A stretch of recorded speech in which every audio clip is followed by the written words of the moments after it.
Markę na Iveco robi się tak.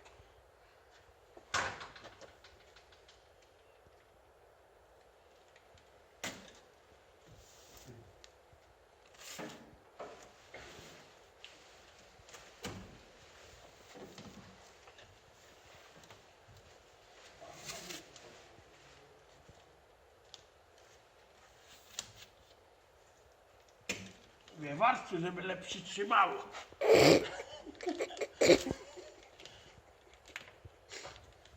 Przegląd jest to co? No, Trzeba dwie warstwy, bo później jak bezbarwny na to położysz. no. Ameryka, kurwa, tak to jest serwis Iveco, człowieku.